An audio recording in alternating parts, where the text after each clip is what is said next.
can't really do fine motor skills in them, but they're going to trap the warm air in and keep you nice and warm, prevent frostbite. On a lanyard. On a lanyard, yeah. That's in the Red Med manual.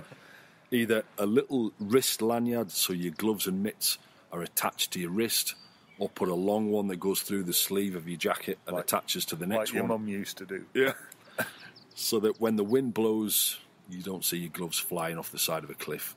If you lose a glove, you're going to get cold, miserable, maybe frostbite, maybe even lose an extremity. So, yeah, everything in a cold environment should be attached to your body. Should be tied onto your jacket, your smock, with paracord, but everything.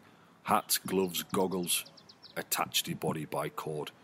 If you lose it, you probably lose a limb. So that's what we're going to wear. Maybe a harness as well, maybe crampons, maybe gaiters to keep the snow or the rain and the mud out. What we're going to carry in our rucksack. Again, it depends. If we're going on an expedition, a siege-style expedition, you may be stocking camps, you may be moving from one camp to another with all of your equipment that you need for a couple of days. You're going to have everything from your roll mats, maybe a couple of roll mats, insulated mats, inflatable mats, good quality sleeping bags. Again, the size will depend on the temperature you're going to. Shelters, sleeping bags, tents. Do you need to carry stoves, fuel? That's a whole nother podcast. We'll do a podcast on cold weather survival and which fuel to use, etc. Spare clothes for sleeping in, spare clothes in case your clothes get wet, spare underwear, spare socks, spare hats, spare gloves. Without going too heavy and carrying too much and burning yourself out, you need to have spare equipment in a cold environment. If it gets wet, you're going down. But there's definitely a balance to be struck depending on the task. If you're on a short-term search and rescue op, you want to be light and efficient. Get on the hill, move fast, find your objective, and then get off the hill. So what you take is going to be a lot lighter. If I'm going as a group leader or group medic, we've talked about medical kits before, but group equipment, you want to be taking maybe a group shelter or a tent, just so you can put a windbreak up and protect you from the howling wind, from the rain, give you somewhere to dash into, to do a map check, to provide first aid, to assess a patient, or just to wait out a storm. That's why I love the Life System Survival Shelter or the Bothy Bag. It's light, you can get 4 people in there. Just stops you getting cold, wet and miserable, allows you to calm down, have a cup of coffee or hot chocolate, get some glucose and start thinking clearly again. But Bothy Bags, survival shelters are a definite must. Maybe a foil blanket, but I know you've got your own thoughts on that. Called space blankets because they belong in space or around your turkey in the oven. Like it. And the problem, like on Akatanango, a lot of people who climb that are really well equipped until they get to the campsite. And then obviously you do the summit, you leave at like 2 a.m. or whatever it is to go to the summit for the sunrise and the views. So all the gear stays at the campsite and they'll go with like a hydration system and a camera and that's it. But it's like another 2-3 hours ascent after the campsite. So now they've got zero equipment because they're doing, and it's obviously it's cold that time in the morning, so they're all wrapped up. They've got the camelback or whatever, and then they go and do the summit kind of thing. But then if they get a problem, you know yourself on the top, it's really hard to find the way down.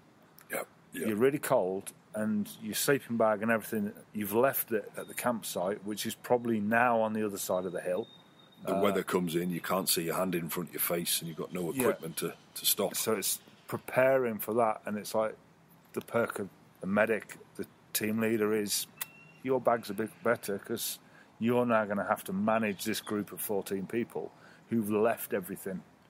It's a huge burden, isn't it? It's, you can carry your own stuff, and you should carry your own stuff and enough equipment to manage the group. But in a big group, we've discussed this before, they should be self-sufficient. It's the team leader's responsibility to ensure they've got enough warm kit, emergency kit and first aid kit to cater for themselves or for you to use in an emergency.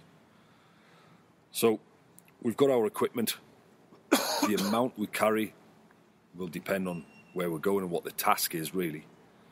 Climbing to 7,000 metres is very different to flying up as a search and rescue technician to 4,000 metres with the intention of carrying somebody down. You've got to go lightweight.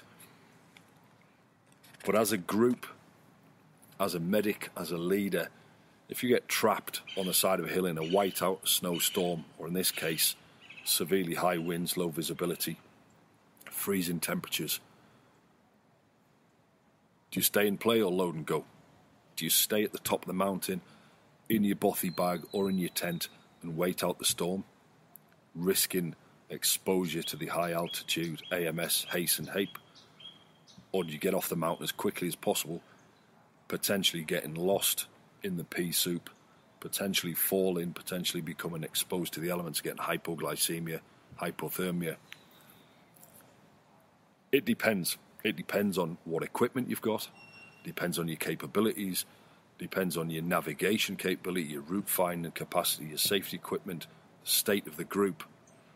It's a dynamic risk assessment at the time, but if you've got the equipment and the knowledge, that's going to mitigate a lot of the risks. Which goes back to our prior planning and our MERP, our emergency response plan, is what is your casualty evacuation plan? A lot of people say, oh, we'll just create a stretcher. It's like, well, from what? Yeah, from the rocks that are lying around you. And what people don't understand is, as we know, carrying patients in a mountain environment is probably the hardest thing you'll ever do in your life. And if your plan is to carry somebody for 3 hours, go ahead and try that. I mean, it's difficult enough to operate at that altitude. You're already struggling against the hypoxic environment. But to fabricate a stretcher from limited materials in the howling wind, in those sub-zero temperatures, and then be able to carry dead weight off the mountain when you're already cold and tired, it is a huge challenge. You've got to prepare for it. You've got to plan it and exercise it and test the equipment under the same conditions. And then you're going to be doing that with potentially your group who are not used to carrying things. That's not what they're paying for. They're probably not fit. So you've got all that kind of risk to go in with it as well. Do you carry a soft stretcher system, or do you just use rope, the burrito kind of thing that you teach? Yeah, you want to fabricate a hypothermic wrap, or carry a smart extract fabric stretcher, or a sked, which is absolutely huge, not ideal for expeditions, but you might have one at base camp, or your SAR team might carry one. But that's the pre-planning, and like on the red course, the idea is we give you the different options, which might not work on Akatanango, but it'll work on Pacaya. You've practiced it, you know what works, you know how to fabricate it, you can make things with gaffer tape. A lot of the red courses, sitting around a whiteboard with a cup of tea and board blasting through the risk assessments. What could possibly go wrong in this environment? Based on the environment, the activity and the people. What could go wrong? How can we mitigate it? How can we prevent it from happening at all? And if we can't prevent it, if Murphy's Law strikes, how do we manage it? What are our options? Is it realistic? Is it feasible? Okay, let's test it. Let's go out and test it in the classroom. Let's test it in the jungle. Let's test it on a cold mountain.